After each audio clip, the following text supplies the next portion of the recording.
Ecco inquadrato il comandante del primo settore, che è il generale di divisione aerea Tommaso Ferro, che è vice comandante del COI.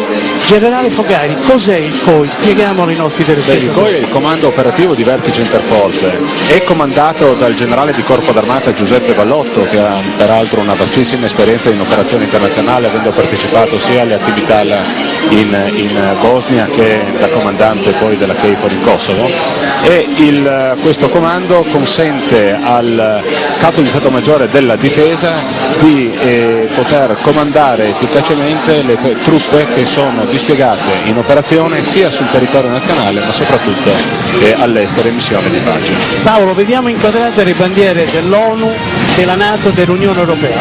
Sì, che sono le organizzazioni internazionali principali in cui l'Italia opera. Le missioni internazionali sono un compito fondamentale delle nostre forze armate, che in pratica sono il braccio operativo della politica estera di sicurezza comune. Durante la guerra fredda l'assetto difensivo era prevalentemente statico, cioè si trattava di proteggere il territorio da possibili attacchi del blocco sovietico. Oggi gli attentati dell'11 settembre a New York e Washington, ma anche nei Balcani, con le violazioni dei diritti umani nel Darfur, hanno creato la necessità di una difesa dinamica, perché la sicurezza dell'Italia si garantisce anche con gli interventi di pace all'estero. E qui infatti vediamo anche sfilare le bandiere degli eserciti stranieri che collaborano con l'Italia.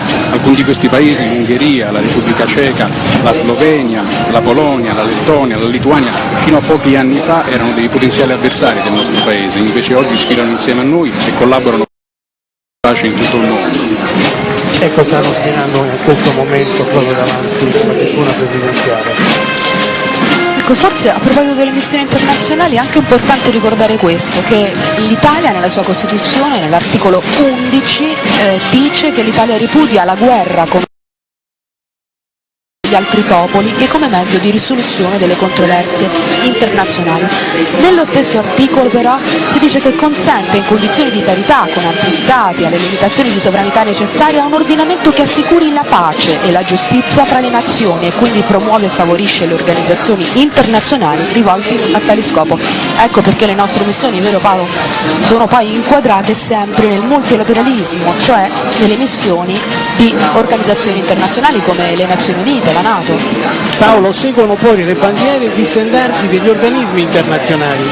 Ecco, questa è un'altra cosa molto interessante, vediamo la Eurofor, che è una forza multinazionale di intervento rapido, la Euromarfor, c'è anche l'UNIFIL, la forza anfibia italo-spagnola, la forza da sbarco SILF, la MLF, che è una formazione multinazionale a livello di brigata, e la NATO Response Force, cioè la forza di reazione rapida della NATO. Qui sono inquadrati i soldati greci, vediamo. Ecco, tutte quante queste forze di intervento rapido si sono costituite in larga parte negli anni 90, perché appunto dopo la guerra fredda è nata l'esigenza di creare queste forze capaci di operare su qualunque teatro in brevissimo tempo. Ancora vediamo inquadrati i soldati greci che fanno parte dei contingenti internazionali che sfidano oggi qui a Roma.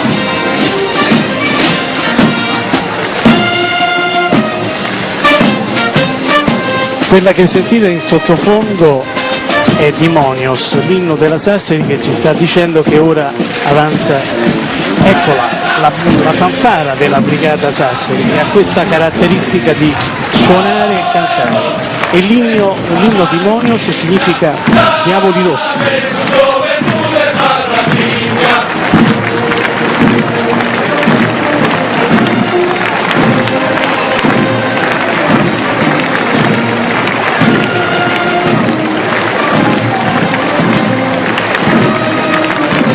Ecco ancora immagini di folla gaudente, ecco questa marcia si chiama le gesta della Sassari nella prima guerra mondiale.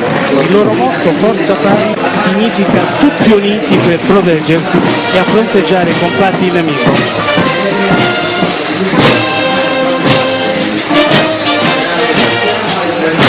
Segue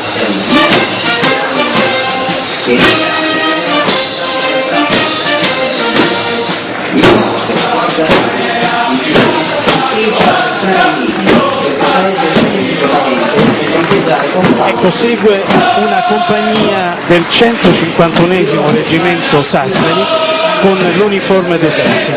è stato nei Balcani e in Iraq, dove ha avuto i suoi caduti a Nasiriyah, e lo scorso anno è stato in Afghanistan e in Iraq.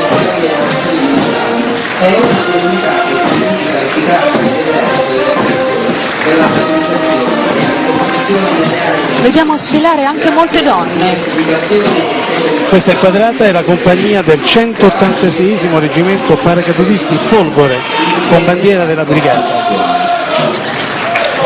Questo è un reggimento di truppe molto specializzate, hanno partecipato a missioni in Somalia, Bosnia, Albania, Kosovo.